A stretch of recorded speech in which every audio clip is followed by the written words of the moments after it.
On paper, it looked like I was making a bunch of money because I was selling all the houses. And I was just putting my own personal production funds into the fund of my team. And so I thought I was running something really healthy and profitable. And I made money on my production, but I wasn't making any money on my team. I learned a ton of lessons. I started over. I rebuilt the right way it should be done. And that was that I was completely focused on other people's success. Everybody else, when they show up, they're immediately telling us that they're willing to do a little bit more. And then when you tell them, hey, this is so difficult, and you're creating massive challenges in the get-go, I'm going to tell them, like, listen, I'm like the mascot of the company. You're not going to see me very much. Like, maybe I'm Colonel Sanders. I created the recipe, but I'm not in the kitchen anymore. And for the first 90 days, this is like boot camp in the military. It's going to be a grind. We're going to try to eliminate people. We don't want everybody to make it, because those that will actually make it through the first 90 days are the ones that are going to be successful. And if you're not willing to commit to that, don't even bother.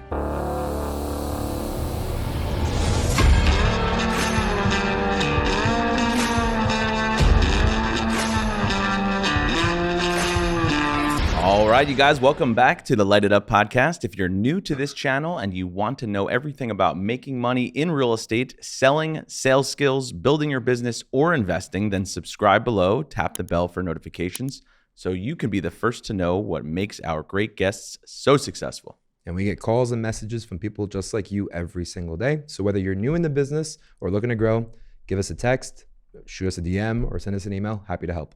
All right, let's jump into it. Erik Hatch, thank you so much for being here, man. Woo, buddies! I'm glad to be here. Thanks for the invite. Yeah, you guys at home don't realize this is our third attempt to film this. I was out sick for a bit. We had some technical issues, but third time's the charm. I like your cufflinks. Yep. And we're ready to roll. Sounds good. Erik, if you could, just give us a little bit of your bio. We've been sort of switching things up, and we find it a little bit interesting to have each of our guests give their own bio.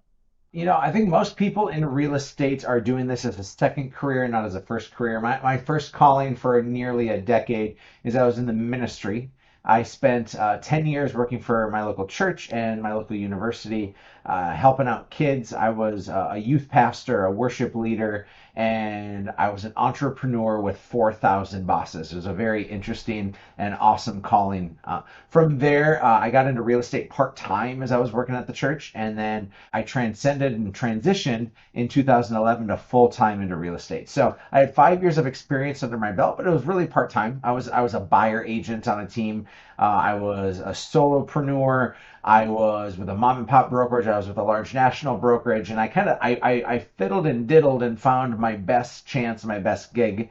And in 2011, went full time. Had a great first year in real estate. I sold 52 houses, one a week, and it was all to my sphere, all to referrals, all to open houses, and I paid $0 to sell 52 houses. So the margins were great. The time was terrible. And then I did what most everybody thinks that they're supposed to do. And it's like, hey, you're really good at sales. Why don't you completely change that skill set and start a team? And so I started a team in 2012, and it was like Erik and the Rockettes. I had a bunch of people behind me that I was keeping in my shadow instead of trying to help build a really great career for them. And at the end of that year, our team was 13 people. We had sold 192 houses, but I was 113 of those properties. I was 60% of the business. And I think so many people's teams, when you talk about teams, are really the rainmaker doing a lot of production. And then just a bunch of people kicking and screaming and trying to find their way behind. And that was my experience. And I thought I was doing it right. And a few months later, I got kicked out of my brokerage and learned a ton of lessons in the process. And I went and invited all my team members to come with me. And only 2 people said yes. And I recognized, like, oh, shoot, I'm the problem. I was building something that wasn't great for everybody else. It just looked great for me on paper. And on paper, it looked like I was making a bunch of money because I was selling all the houses. And I was just putting my own personal production funds into the fund of my team. And so I thought I was running something really healthy and profitable, and I had no time. I made money on my production, but I wasn't making any money on my team. And I was giving everybody else a really bad chance to run their business. So I learned a ton of lessons. I started over. I rebuilt the right way it should be done. And that was that I was completely focused on other people's success. I, of course, was still in production and selling a ton of houses. My top 2 years, I sold 150 homes each year, myself personally. And then I had team members picking up the pace. Now, fast forward 10 years later, and this industry's changed. I've been out of production 8.5 years. My team has sold almost 7,000 houses since I got into the industry full time in 2011. I joined a company called Place, which has been a really great spot for my team. I've expanded to 5 other markets. I am at Real Brokerage, which is something I'm really excited about. Everything has changed. It constantly is evolving, and I'm learning lessons around every corner. I love that. There's so much that we're going to go into, and I'm excited. So let's get this lightning round out of the way so we can Absolutely. dig in.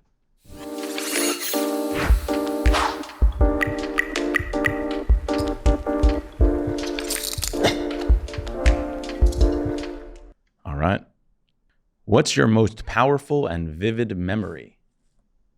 I'm far from sentimental, and I'm closing on my building, my building that I bought 9 years ago when my team was really launching. And so we closed on Wednesday. Nice. And it has been a weird emotional ride, and you're flooded with all of these thoughts and memories of things that have happened. So I have those memories fresh in my mind. But the deepest memory that I hold true to is something that happened in Fargo, North Dakota in September of last year. My coaching company, cleverly called Hatch Coaching, I put my name on everything, go figure. We did a coaching summit, which we've done for the last 6 or 7 years. And so we invite people from all around the country. We had about 250 folks that come to Fargo, North Dakota, of all places, to grow and to go for a few days. And I've made sure that every chance I've gotten when I've rallied people together, that we are working on the heart and the head in conjunction with one another.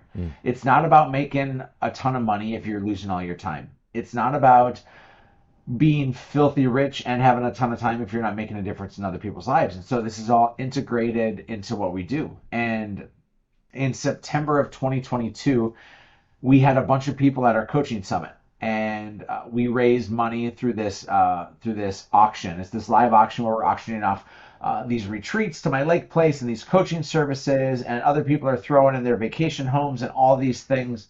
And in the span of about 90 minutes, we raised $400,000 to fight human trafficking. Nice. Wow. And just amazing to save these kids and everything else. And 2 hours before that, I had pulled together some of the most influential people in the industry for a private meeting, and we invited them to give obscene amounts of cash. And we raised $750,000 in about 10 minutes doing that. And so all together in this one day, with just a bunch of realtors from around the country who are gathered to figure out how can we grow our businesses, we did some amazing good, and we raised $1.15 million on that incredible. September day, all to help fight human trafficking and to save kids. And so that for me is a moment that is frozen in my brain of why I breathe, why I exist, and the good that can come from this opportunity that we have with real estate. Yeah, that's incredible. How much did Colton Whitney contribute? Maybe Not enough. Probably about honestly, probably about $65,000. Holy crap. There you go. He gave a $50,000 donation at our private invite piece, and then at our auction, he was probably about another $15,000. Well, shout out Colton. Yeah, man, my brother. It's hard to even ask him that other question after that because that's incredible. We'll try to top it, buddy. All right. What's the best job you've ever had? And it has a second part. What's the worst job you've ever had and why? So I'm going to start with the latter, the worst job I ever had. When I was 18 years old, I spent my high school career working as a busboy and a server and a cook and a dishwasher at a restaurant. And I loved customer service. I loved the opportunity that no matter how hard I worked, it was reflective in what I got paid. If I was better at my job, I got paid more. I loved that idea of working for tips. It just seemed alluring to me. But I was overweight, out of shape, and full of excuses, and I wanted to change my stars. So I'm like, I'm going to be a roofer. My father, even though he's never been in my life, my father was a roofer, so it's probably in my blood. And so I started when I was 18 years old as a roofer, and I lasted a day and a half. And I recognized that blue-collar jobs take some of the most dedicated, hardworking folks to be able to actually do that. I realized how soft I am, and I realized that chubby people and gravity are enemies. So being up on a third-story roof was a very bad idea. The best job I've ever had is I think what I get to do as a coach now, Mm. because it is part creative, it is part influential. People trust me with their businesses and their lives, and I got to tell you, I don't think anybody's a prophet in their own land. If Mm. I go to my real estate team here and I have this great idea that I've learned or I've experienced and I want them to do it, they're going to look at me and I'll sound like the teacher from the Charlie Brown cartoons. They're just gonna hear wah, wah, wah, wah, wah, wah, wah, wah. Yeah. But then there's like my buddy Colton Whitney in Orange County, California, who we're connected with, and Colton pays me and pays me very handsomely to be his coach. And I don't do it for the money. I do it because I get to essentially have my fingerprints on Colton's business. And when his business doubles every year, I get to sit back as like this proud parent and be like, I'm so proud of my kids. And it's such a fulfilling gig because I am a prophet in that land. There's nothing Yeah. prophetic about me. But I am a student of the game. I'm a student of leadership. I'm a student of human behavior. And those learned lessons are now shared with perspective for people like Colton. Yeah. And so it's easily my favorite job that I do. Love that. Last question, and we'll jump right in. If you could spend a whole day with someone dead or alive, who would it be and why?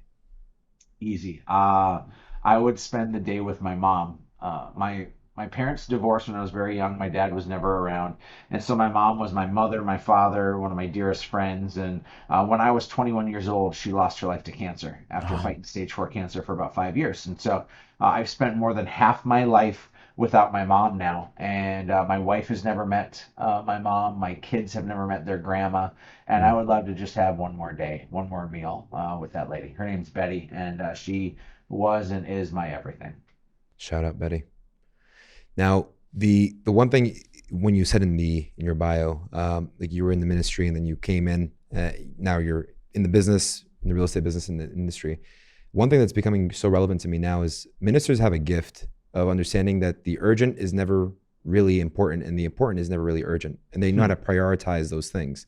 The reason why that came up is that there's a monk story where he was infamous for being asking people, "What time is it?" Because they'd be worried about like the mediocre things going on in their life, but he's like, "What time is it though?" Right? Because whatever you're worried about isn't really important, but the end goal that's going to happen at the end of time is the priority that you should be worried about. Yeah. And your leadership skills are bar none, right? Because Carlton talks about, oh, I would handle situations like this, but then I would text Erik and he would send me a different approach to take completely. So walk us through that process. Do you think that the leadership ability came in because of that, the ministry experience in the past? I think I've learned to understand the world by trying to view things with empathy instead of judgment. I think my faith and my ministry experience is rooted in that. But I'll give you an example. I right before this, I was at a place called Stretch Lab. You guys ever been to a Stretch Lab before? Instead of getting like a massage, you just have somebody stretch you for like an hour. It's unbelievable. Have you been I'm to a Stretch Lab? I'm so not I haven't. flexible, so yeah, I No. need to go. Oh, well, you don't need to be flexible. Like they're like, oh, it was so good. And the guy who's been stretching me for over a year now is this big dude named Nate. Mm, And Nate's a 28-year-old who at night is a bouncer at a local bar as well. So he's stretching people during the day, and at night he's bouncing.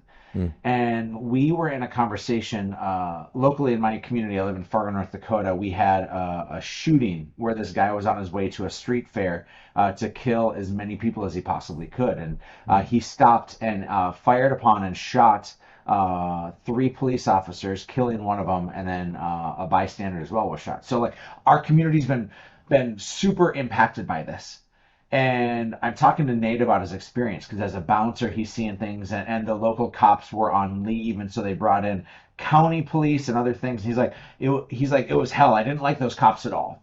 He's mm. like those cops that came in, those guys were such jerks. And I said, hey Nate, why do you think they were so short with you? I said, do you think that maybe they were emotionally as shook as you have been from this? And do you think that they were coming in so afraid that they flexed instead of opened up? And he looks at me and Nate's like, damn you, Erik. I said, what? He goes, why'd you have to ruin my good time? He's like, I was happy on my pity pot and frustrated with this. And why Mm, did you have to ruin my good time? And I said, man, in my life, I've learned that anytime I am frustrated with something, I try to meet it with empathy. I try to see from the other person's perspective and sit where they sit and smell what they smell and experience what they experience. And it usually takes away the toxicity that's flowing through my veins. And so as a leadership lesson, we'll take a team member or a client that you're frustrated with.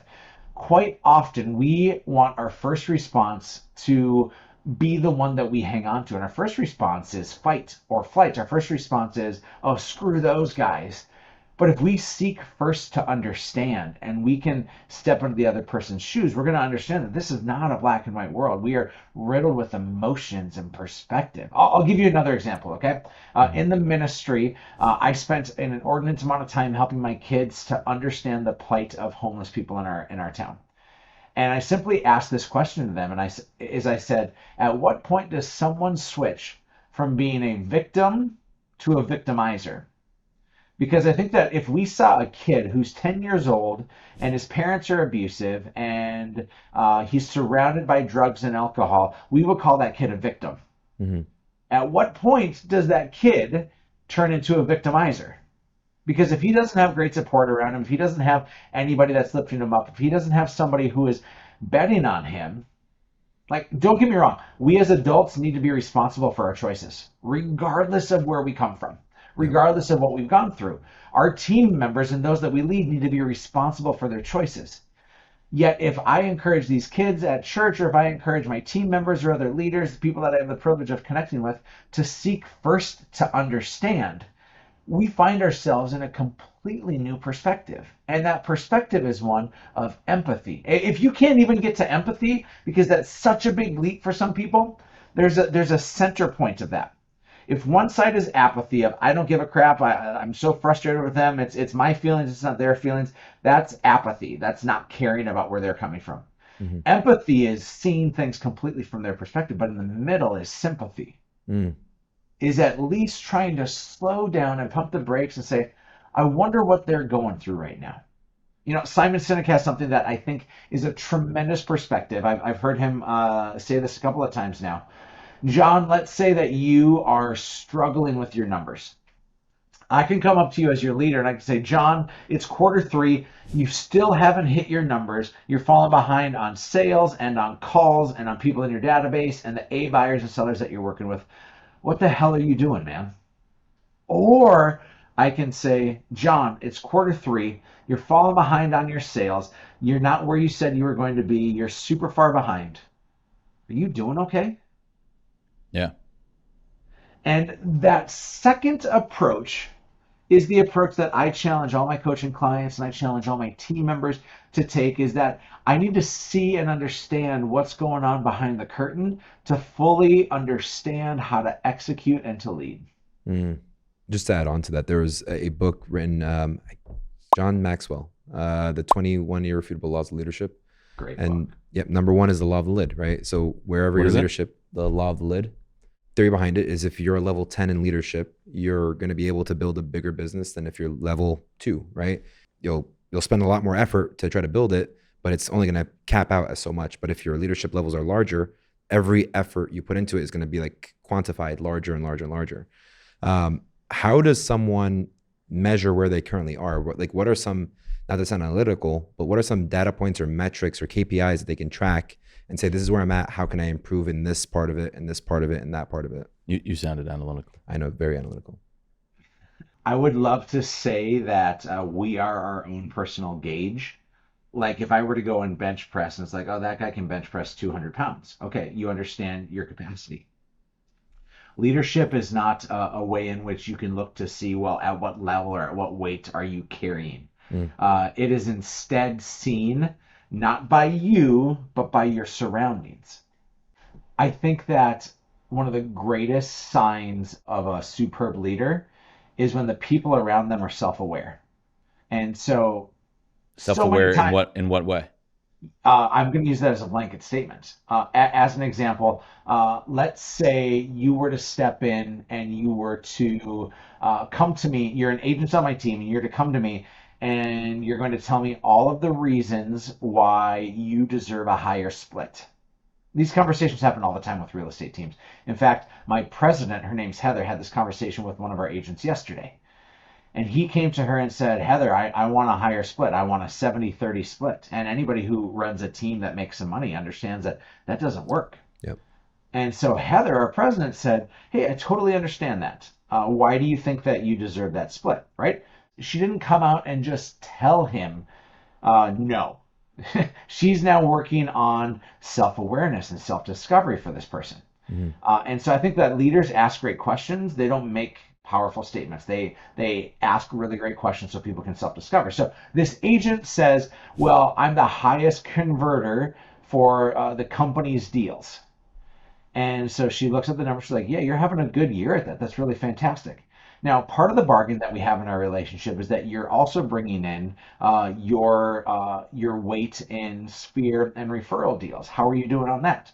And his response is, "Well, I'm at this, but I should be at this." And she said, "Okay, well, it seems as though we as a company have upheld our end of the bargain in terms of bringing forth you great leverage, great marketing, lots of at bats, and all of these other things.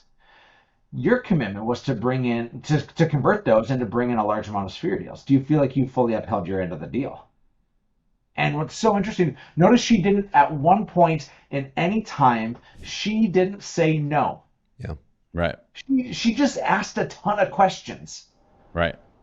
And so I think that great leaders have dialogue around them. I've never been in the military, but I have a lot of team members and family members that are or have been in the military.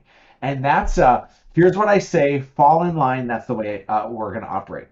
Right. And I've never wanted my world to look that way. I've wanted my world because I've been that agent who's knocked on the door and said, "Hey, I want, I deserve, I've earned."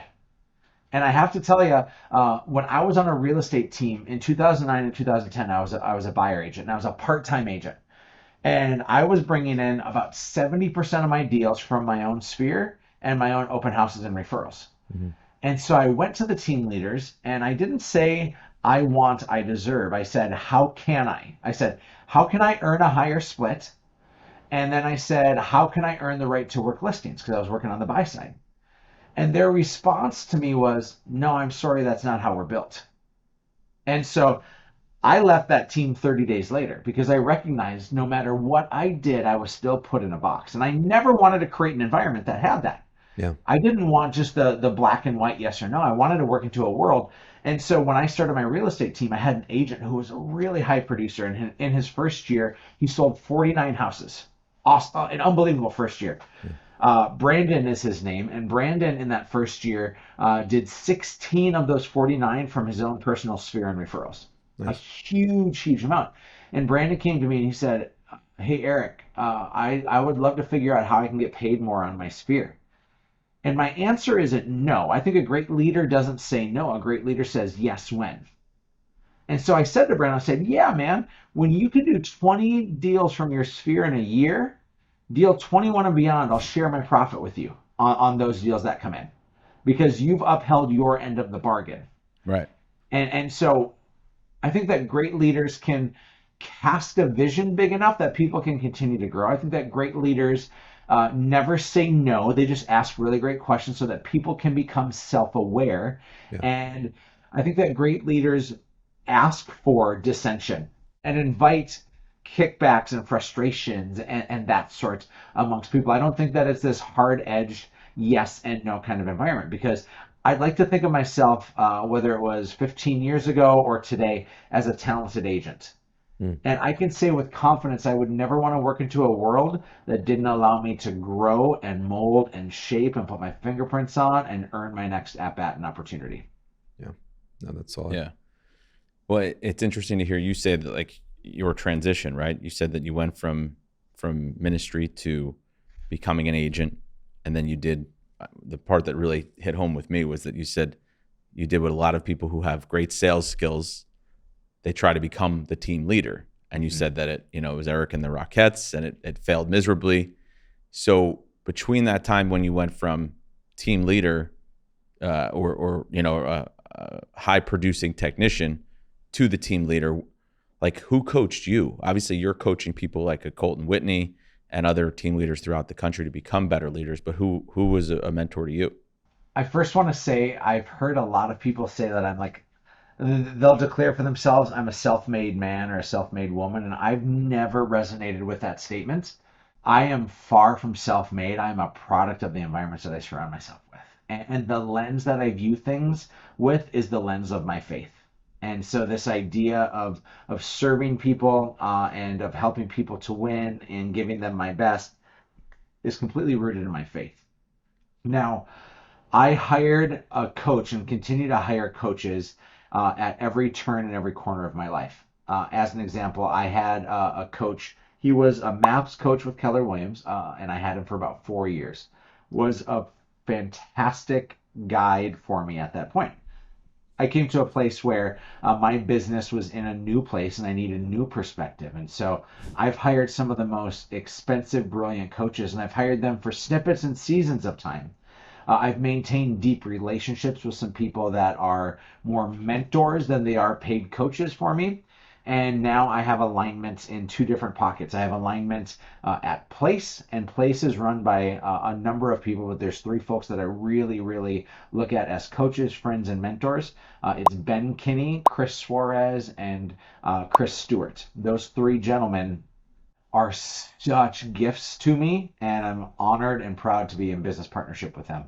I'm also, as I mentioned, at Real Brokerage, and at Real Brokerage, there are two people that are leading the charge. Tamir Poleg, who is the CEO, and Sharon Srivatsa, who is the president. And these two men are yin and yang to one another, and yet kindred spirits in terms of how they view the world and how they want to build a company of character and value. And so I have some amazing sage counsel. I put myself in rooms of masterminds all the time because I want to be surrounded by bigger thinkers, more impressive folks than myself. It is a shame if the world that we live in has everyone around us impressed by us.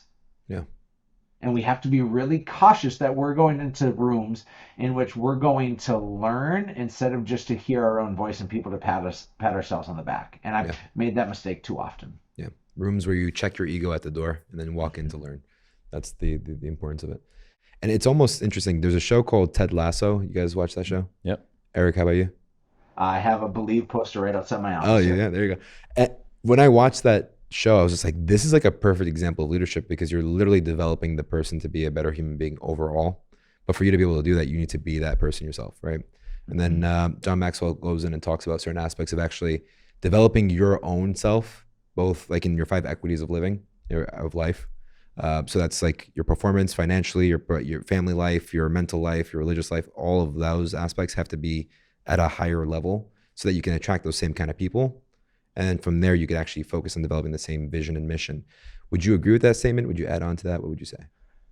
Oh, it's hard to ever rebuke what Maxwell says, so I'm fully in line with that. One of my favorite John Maxwell quotes, not to deviate, but just to stay in the same vein. One of my favorite John Maxwell quotes says, "I love everybody I work with, but they have to earn my time." And you let off asking the question early on in this conversation about how we deal with the urgent versus the important, and how we battle those two things. And I'm left making sure that the greatest asset that I have is my time. It's the only thing that I have a limited quantity of. And so because of that, I have to be really selective at where I give it. And so if someone ever wants my time, they're going to have to earn it, because otherwise I'm dealing with their urgent and not my important. Yeah, that resonates so much. Yeah. The hardest thing is when you're trying to recruit people on the team and you get a new person in there and you're like, oh, I have faith that they're going to be amazing. They're going to be a rock star. Let me spend some extra time with them. And then 2 weeks later, they're not there anymore. And they're like, oh yeah, something came up that was more important. And you're like, I can't refund that time. And it's the most frustrating feeling in the world.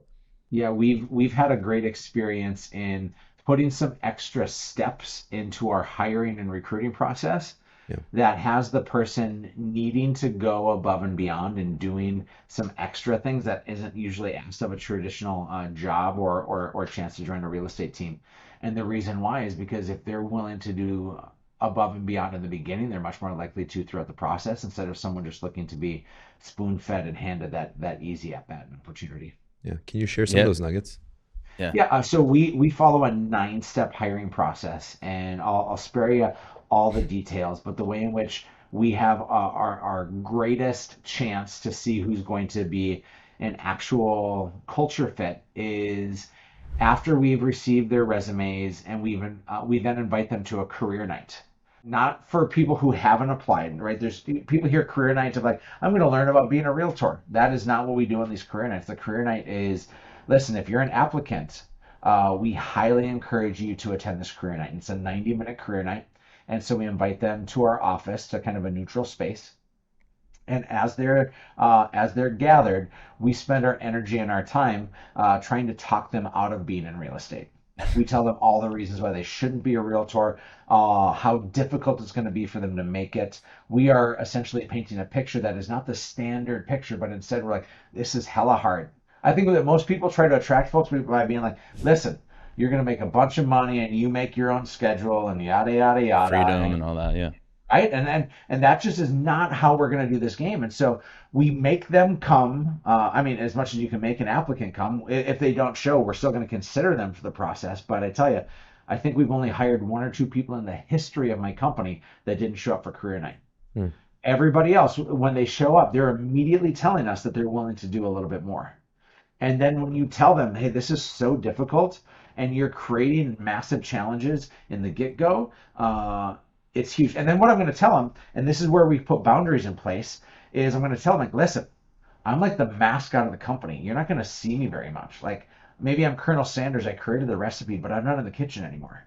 And so you're going to fall in. And for the first 90 days, this is like boot camp in the military.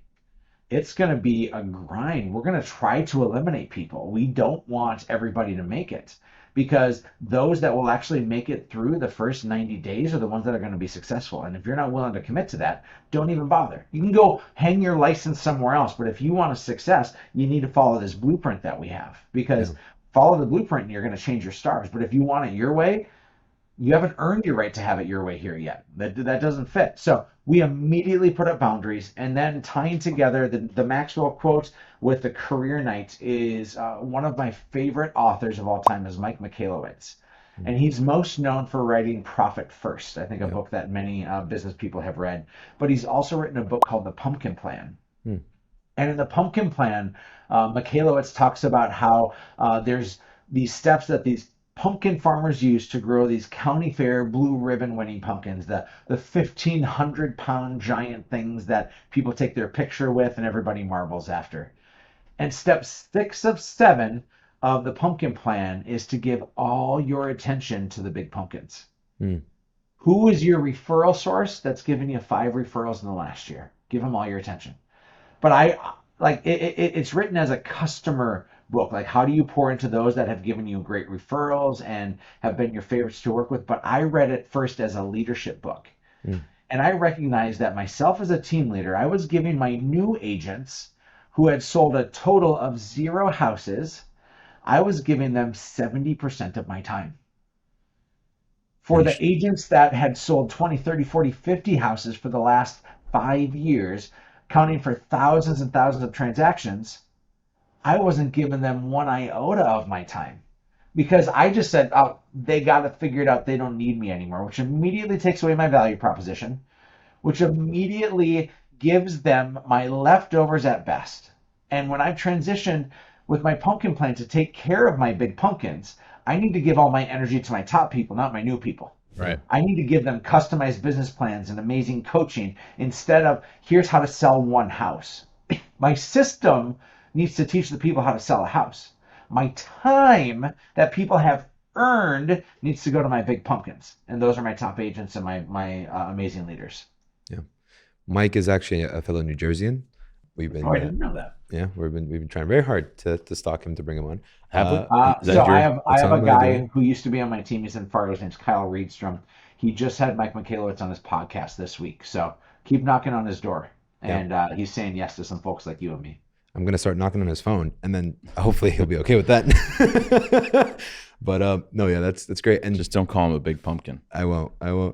Ironically enough, I think he would say, "Oh, you read my book." Yeah, maybe you should a good idea. That should be your intro. Like, what a pumpkin. One of the things that was interesting when we first heard about you from Colton, one of the first things he actually did praise about you or being exposed to you was his relationship in family life. He was just like, I have this amazing leadership coach. My family life has never been better than after I started with Erik. And that was like the first thing he said. It wasn't even like, oh, I doubled, tripled, whatever the case it is. Because honestly, I didn't even know that was what what you guys were working on, right? I thought it was just more leadership skills. But how does that work? Like when you're coaching someone through that? If I were to sit down with someone and we're going to do an exploratory call, I'm going to ask you about your business and the money you're making and the time you're spending and the people that you have and the splits and the habits. And I'm going to ask you all those things. And that's going to take up about half of our first conversation. And then I'm going to ask you what kind of husband you are, what kind of father you are. I'm going to ask you, when's the last time you hung out with a group of friends and didn't check your phone? And I'm gonna ask you about your personal health. And so there's 6 F's that I use to frame life. It's family, faith, fitness, finance, friendship, and fun. Hmm. I think that so many people are robotic and habitual with their life, and they forget some of those elements. There's other types of people who are completely undisciplined and unmotivated because they don't actually understand what they're working for. Yeah. They're on a hamster wheel and they've lost sight of a great vision for their life. And so I'm going to get clear with someone on what they want their life to be. And it's what they make and the business they have is simply a single aspect of that. And so I've written a couple of books, and the first book I wrote is called Play for the Person Next to You. It's a servant leadership guide. And in there, I have a chapter that says, you can't not have cancer at work. So imagine, Kiro, you have cancer. How productive and focused are you going to be in the workplace? I mean, Not at all. slim or none, right? Yeah. Because your world is completely rocked. Now, the funny thing is if you have cancer at work and you have a terrible team member or a deal that's going sour or you haven't sold any houses in a few months, now you have that cancer at home as well. And these things aren't mutually exclusive. You can't compartmentalize cancer. You can't compartmentalize problems. And so we have to understand that the world and the lens that we view things with is not this world and this lens of I'm going to make money, I'm going to sell houses, I've now conquered and achieved all. It is instead holistic, which is why most people will just call me their coach. I'm not a real estate coach. I'm not a business coach. I'm not a life coach. I'm just their coach. I'm a friend who calls them out on their bullshit. And I'm somebody who is a student of a lot of things. So I can hopefully come with a little bit of insight and value. Yeah. Yeah. I think that's honestly how Colton described it at first. Yeah. Like he was like, this is my leadership coach. And I was like, wow, then they probably don't even talk like about real estate. Right. Like I didn't even like the picture I had of you was that you may not even be in the real estate business. Yeah. Yeah. Like, don't get me wrong. My accolades, if we're trying to have a measuring contest, I can be like, hey man, I've sold more houses than most anybody. But I think we're measuring the wrong thing if that's the case. Yeah. Yeah. This world and this real estate industry values transactions. I know a lot of rich people, but I don't know very many wealthy people. Right. Wealth is the accumulation of stuff and resources. That would be money and toys and all that. But then it's also ingrainment in the right culture. Yep. It's the right perspective on life. And it's ample time that you have. How many people do you know that have a bunch of money and no time? Or they don't have any love in their life. They don't have people that have these deep-seated relationships where still to this day, my kids are 8 and 6 years old. 90% of the time when I come home, and I'm home at 5 or 5:15 every day, my kids come running to give me a giant hug. Like that, I'm going to freeze time if I can because that's going to be gone really soon. But how many people are living a life where their kids run towards them and jump on them because they can't wait to see them? Instead of like, oh crap, here comes mom. Oh boy, here comes dad. Because we bring negative energy because we're bringing an empty tank. My wife, her name's Emily. She has been in some coaching lately, and I'm super proud of the growth that she's made. And she heard from one of her coaches that we don't pour from our cup. So many people will say, well, you have to have a full cup or a full bucket so you can pour into other people. She said, we don't pour from our cup. We, in fact, pour from our saucer that the overflow from our cup catches. That's what we give to other people. And so to understand, for the Coltons of the world, for the Emilys of the world, for the Eriks of the world, Our job is to have a life so abundant of love and opportunity and experiences that we can't help but pour goodness out into the world. You asked me what was my favorite day, my favorite memory, and I told you without hesitation, it's like, hey, I raised $1.15 million to help fight kids. And I say like I was the facilitator of, and yes, I donated some of that, but nonetheless, I got to be an extension cord of things. I didn't have any actual power, but great things happened through me because I connected the two right things together. Yeah. Right. And that for me is what I think great coaching and great leadership is all about, is you don't have any actual power. You just get to be the connection source. Yeah. That's so rewarding. One thing that I want to dig into before we run out of time is place. So place is so new. I've been seeing a lot of different things of people signing up, big teams. I think you were one of the first ones to get on there. Can you share a little bit about what place is, what it does? You bet. So place is in its easiest form, it's a team for teams. Hmm. And I was the 240th team to sign up. Oh. So right now, I have been onboarded now about 4 months, and there's about 280 teams. So they're adding another 10 a month right now. It's growing pretty quickly. Place has received over $1 billion valuation from Goldman Sachs because it has a whole bunch of real estate teams that is brokerage agnostic, and it's pulled together, and we're now business partners with Ben Kinney, Chris Suarez, and Chris Stewart. Ben Kinney, the #1 agent for Keller Williams for the last decade or so, and built an expansion network. And I don't know if you guys have ever done expansion, but it's really complicated and tricky. And he and Chris Suarez were dealing with a bunch of expansion teams. They're like, what if we could become a hub for all these people, and we could really figure out and crack the code on expansion, where we're providing and taking off of people's plates the complications of HR and marketing and systems and processes, and we can bring daily accountability and training and support for folks. And so I saw Place and I'm like, oh no, why would I ever go to Place? Why would I ever go to Place? And then I was with Ben Kinney in Bellingham in February of this year, and I said, Ben, pitch me on Place. He's like, I'm not here to pitch you. I'm like, well, I'm asking, pitch me on Place. And he told me about it. I'm like, okay. Well, of the 240 teams that have come before me, how many have dropped out? He's like, well, none. I'm like, what? He's like, yeah, none have dropped out. But I'm like, Ben, you're asking to become business partners with these people, and literally you're splitting the P&L, the gain and the pain. You're splitting that 50-50 with someone. Like you have 240 teams that have given you 50% of their business, and people haven't left you yet. Why is that? And he said, well, because once we get through the headache, we make people more money, and we help save them time and stress. I'm like, oh, okay, well, I would like more money, and I would like less stress, and I'd like more time. So I said, Ben, what's the #1 reason why someone wouldn't join Place? And before I could even finish the sentence, Ben said, it's ego.